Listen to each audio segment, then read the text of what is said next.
picking up where we left off, in the previous part of this lesson, we talked about Socrates' discussion of the philosophic education, and culminating in the allegory of the cave, where education is presented as liberation from deep, dark ignorance through the turning of the soul away from the world of the senses toward the intelligible world of the ideas. Now, Socrates applies this image to the education of philosopher kings in the City and Speech. And here I want to read you a passage where Socrates explains it.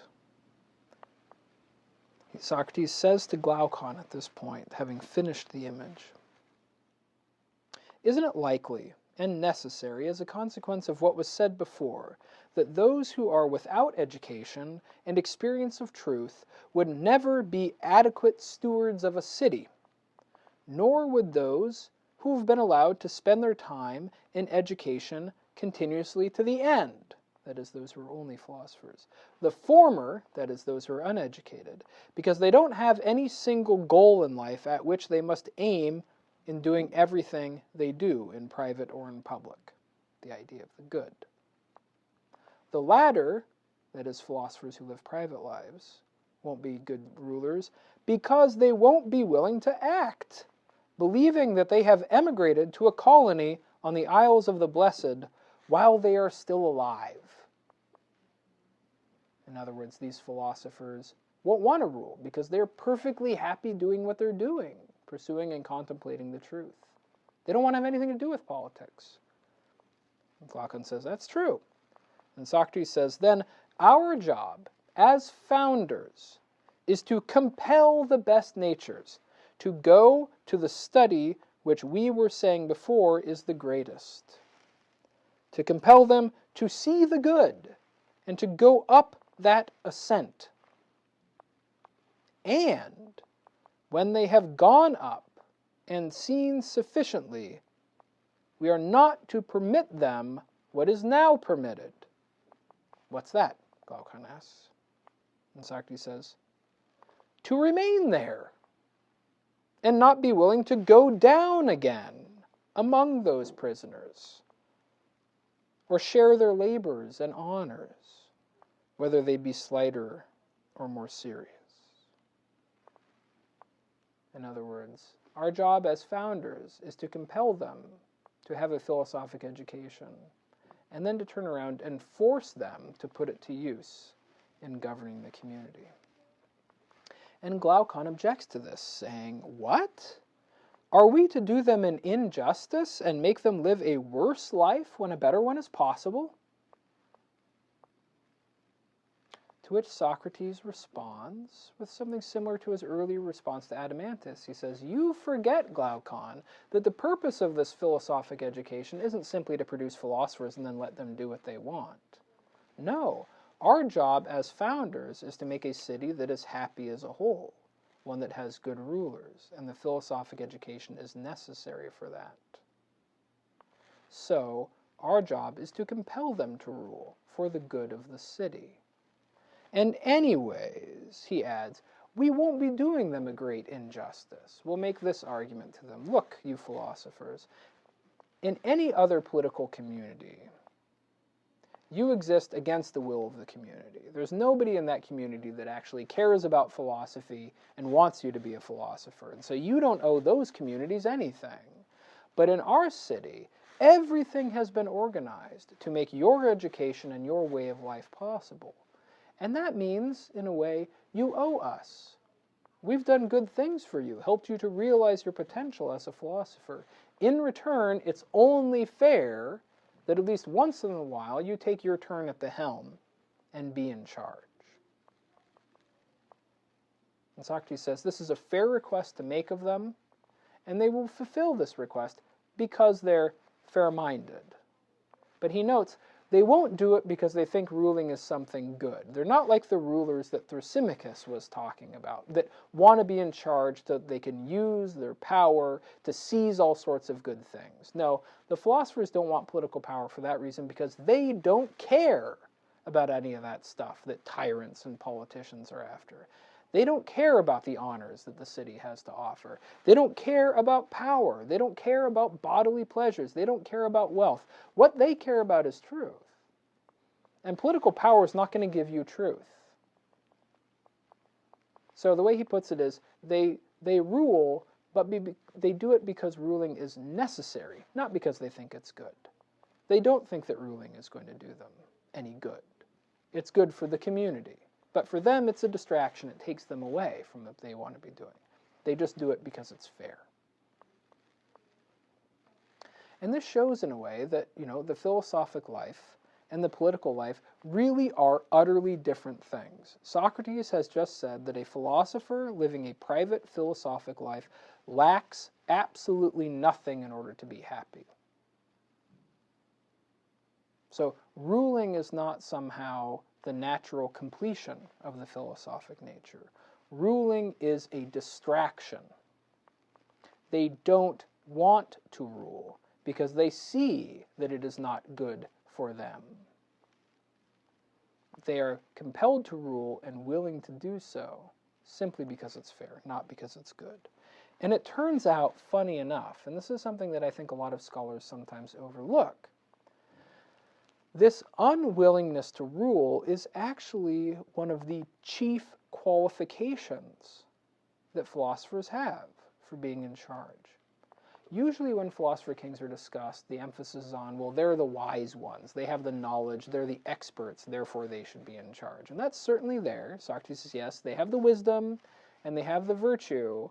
But one of the most important things that makes them the ones that can be trusted with absolute authority is that they are the only ones in the city who don't want it and therefore aren't liable to abuse it. Here's how he puts it. If you discover a life better than ruling for those who are going to rule, it is possible that your well-governed city will come into being. For here alone will the truly rich rule. Rich not in gold, but in those riches required by the happy man. Rich in a good and prudent life. But if beggars, men hungering for lack of private goods, go to public affairs, supposing that in them they must seize the good, it isn't possible. When ruling becomes a thing fought over, such a war, a domestic war, one within the family, destroys these men, themselves, and the rest of the city as well. Right, you see here he's describing Thrasymachus's account of the rulers, like the sailors on the ship of state. People who think that somehow they can get all sorts of good things that they don't already have if only they had the power to take them. When those are the people who fight to be in charge, your city is in bad shape. And that's pretty much every city, according to Socrates. What you need is somebody who's already self-sufficiently happy before he has power, because that's the person who's not going to abuse power. Right? He says, have you any other life that despises political offices other than that of true philosophy? No, by Zeus, I don't, Glaucon says. But men who aren't lovers of ruling must go to it. Of course. And so Socrates concludes, who else will you compel to go to the guarding of the city than the men who are most prudent in those things through which a city is best governed, and who have other honors and a better life than the political life? No one else, Glaucon says. So, there's nothing they could possibly get for themselves out of politics, so they're not tempted by corruption. And so since they also have knowledge, they should be in charge. And something that goes by quickly here, but is worth mentioning, because now he turns to the philosophic curriculum, is the fact that Socrates has actually contradicted himself. You might remember back in Book 5, he had asserted, and Glaucon had agreed, that the life of the guardians, the auxiliary guardians, the warriors, was the best life, more blessed than the life of the Olympic victors. Socrates had said that, and Glaucon agreed. But of course their life was a political life, and they were practical men. Now, with the introduction of philosophy, Now with the introduction of the philosophic perspective upon being and upon the ordinary world in which we live, we see that there is, in fact, a much better life than the political life. That, in fact, the only truly happy life is the life that transcends political concerns, that is, in a certain sense, indifferent to all the things that we can get through politics. The philosophic life, which pursues truth for its own sake, that is truly the best life. And it's only because that's the best life, Socrates says, that philosophers can be trusted with power, because they don't need anything. And Glaucon agrees. So now we see how Socrates has changed the conversation. In Book 5, when he said that the auxiliary guardians lived the best life, that was before philosophy had even been introduced in the dialogue, when he still was allowing Glaucon to think that the virtues of the guardians are genuine virtues, that the way of life of the guardians was the best life, that the just soul was the soul of the guardian, produced through the guardian education. Now Glaucon has moved beyond that, and he sees that there is an even better way of life, that in fact is radically different from the life of the guardians, not just in its virtues, but in its goals. And that's why they have to return again to the discussion of what you could call the philosophic curriculum, the question of how you go about educating a philosopher. We have the image, we need to turn them away from becoming towards being, we have to draw them towards the ideas. But then there's the more practical question of, well, what sorts of studies actually do that? And Glaucon himself says that the previous education that they discussed, the one that before he thought was the finest possible education, the education of the guardians, is totally inadequate for producing philosophers. He says it educated the guardians through habits, transmitting by harmony a certain harmoniousness, not knowledge, and by rhythm a certain rhythmicalness. And connected with it were certain other habits, and speeches fostering those habits, whether they were made up or true. But as for a study directed towards something of the sort you are now seeking, there was nothing of the kind in it. So Glaucon sees now that if the philosophic life is the best way of life, then the previous education they'd gone through is not the finest possible education. But rather we need to look for another one that draws people towards truth and towards intelligibility for its own sake. I'm not going to go through the details of that curriculum. Much of it that he talks about is mathematical in character, ascending from arithmetic to geometry to stereometry to a kind of theoretical physics and music and harmony and things like that. It's mathematical education. Here it's not for its own sake, but basically the idea is that those who have the potential for philosophy must first develop their ability to think abstractly, and so they must engage in progressively more complex abstract thinking. He likens it to a kind of gymnastic training of the mind. But he says, and this is what basically potential philosophers in the city and speech will be doing during their 20s. He says, when they're young, they'll play games, they'll get normal training, they'll do their military service, and those who've shown the greatest intellectual aptitude will at the age of 20 be separated off from everyone else, and will engage in kind of a 10-year study of mathematics. And those who prove themselves most able at that will then, around the age of 30, move on to the proper philosophic education. All the mathematical stuff is what he calls a prelude. The real song, he says, is education in dialectic. All other training was preparation for that. Now remember, we've already talked about what dialectic is.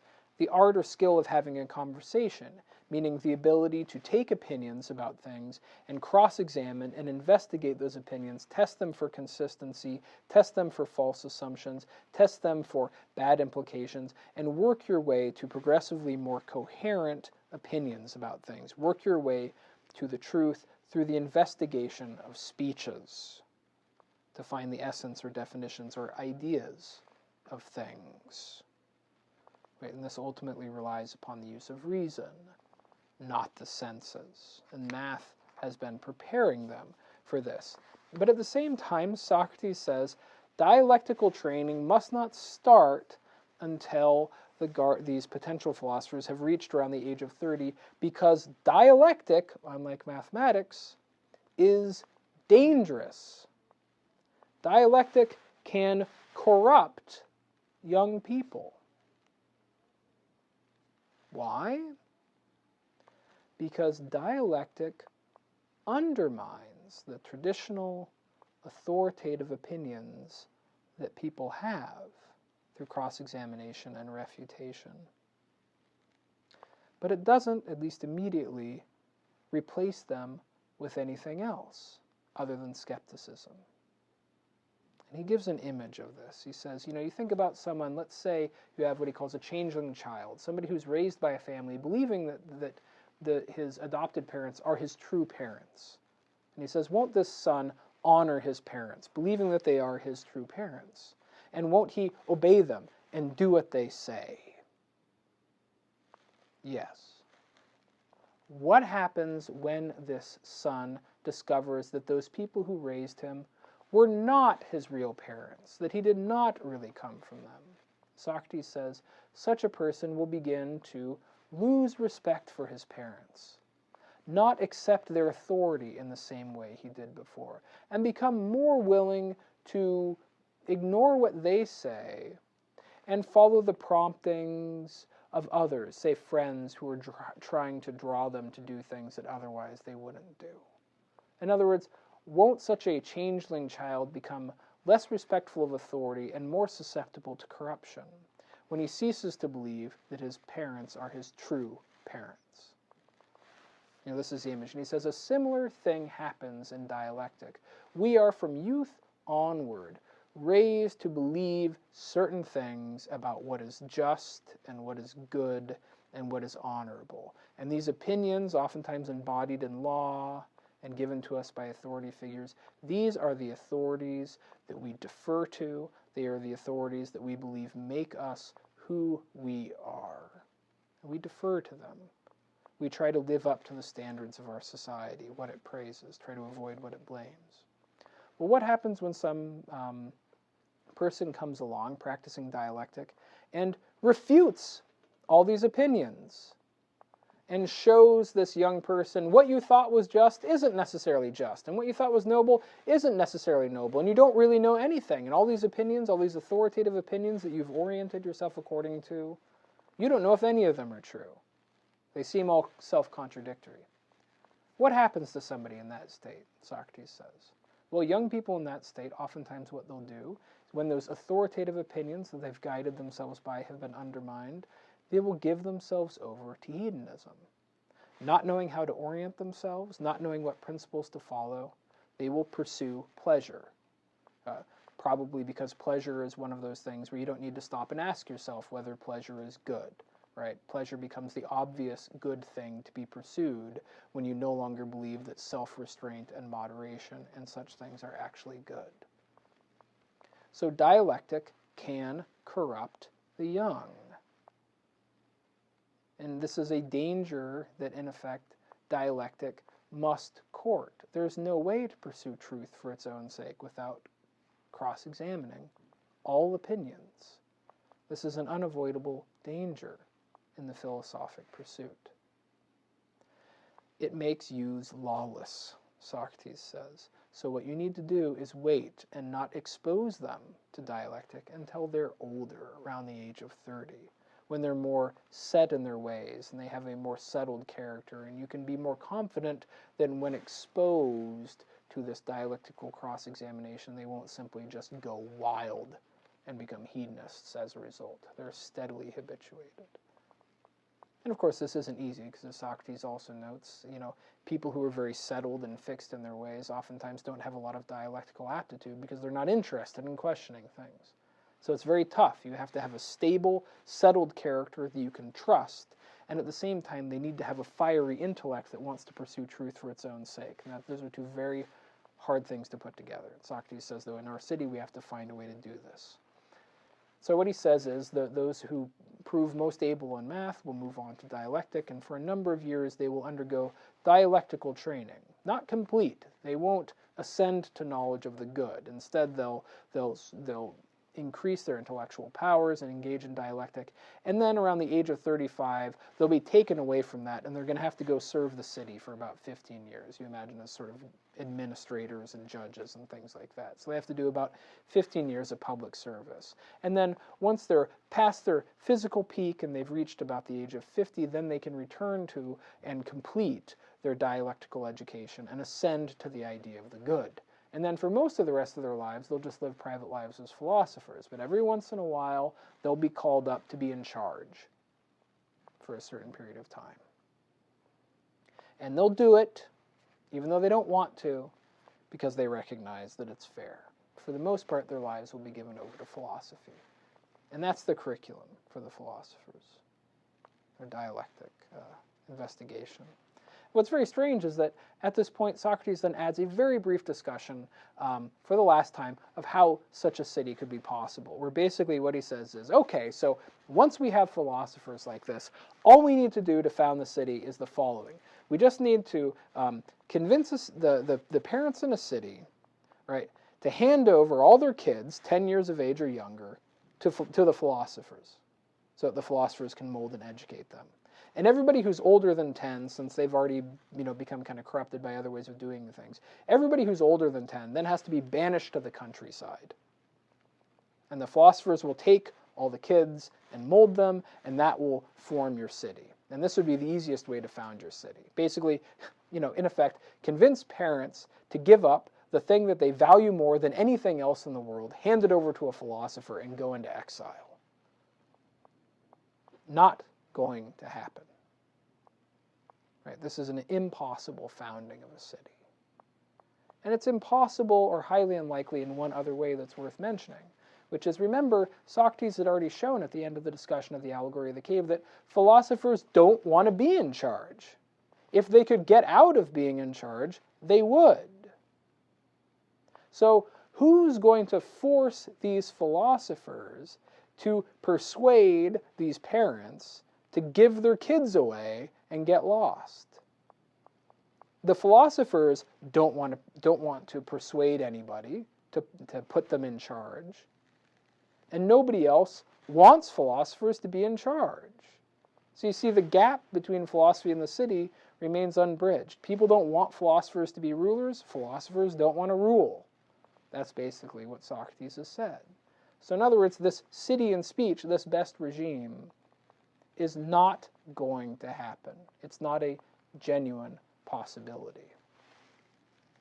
But at this point, and as we'll see later on, it doesn't really bother Glaucon anymore, because his attraction to this city, his desire to bring this city into being, was rooted in his conviction that this city represented the peak of virtue.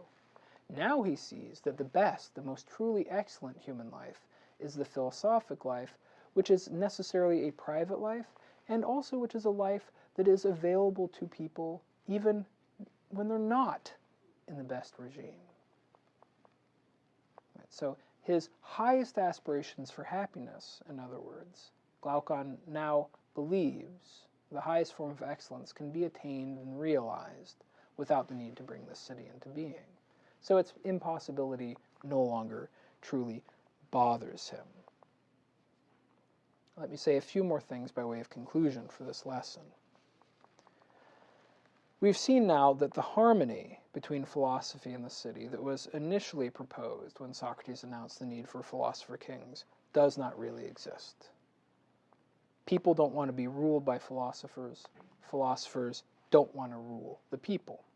The best regime, though, nonetheless, is still the best, even if not possible, in the sense that it is the regime, or would be the regime, where everyone does a job for the whole, so everyone serves the good of the whole, and where the whole is governed by an overriding concern for the common good. Right? The rulers rule for the advantage of the weaker, for the advantage of the whole. Each person contributes to the good of the whole. No one can selfishly shirk or be idle or commit profitable injustice or seek power in order to exploit others. This is the city where those things don't happen. But what we have also seen is that a city of this kind, whatever kind of purely political ideal it might be, a city of this kind rests upon a kind of devotion to the common good that is both unnatural, I think, and irrational. In order to live in a city such as this, we must abandon, or be forced to abandon, almost all of our natural attachments, the things that we call our own, and that give most people real meaning to their lives, right? Their family, especially, their work, their daily pursuits, right? Because you can't assume, and Socrates doesn't say it, that most people could be philosophers. So if you build a city such as this, you will end up denying to most people many goods that are the kinds of goods that they're capable of enjoying, and you won't be really replacing it with anything other than security.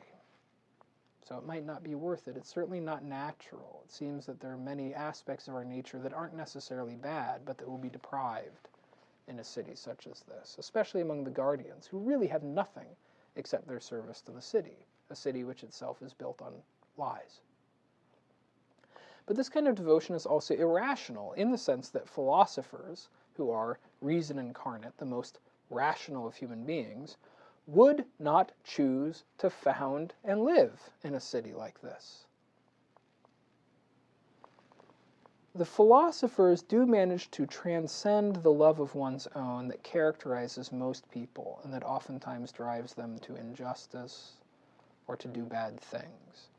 The philosophers do transcend those sorts of lower private attachments, but they don't transcend it towards the common good in any political sense. It's not that they deny their private interest for the sake of the good of their human community. Rather, they transcend love of one's own. They transcend the love of these lesser corrupting things through an assent to the contemplation of truth for its own sake, which is not a political goal. And they can do that right where they are. They don't need to found a city. And if they founded this city, it would require them to engage in a lot of distracting political behavior and activity that they don't want to engage in anyways. So the very people who could bring this order devoted to the common good into being would not choose to do so, nor would anybody else want to live in it. So it is the best regime only if you grant that what is best is that everybody be oriented towards the good of the whole. But neither the best human beings nor ordinary human beings can reasonably be expected to believe that the sum total and peak of human life lies in that kind of public devotion. It's not true. In the next lesson, we will return to the conversation that was broken off at the end of Book 4. Socrates will return now that he has finished the founding of the city and found and discovered the nature of the virtue of justice. He will now return to his attempt to prove that it is always better to be just than unjust.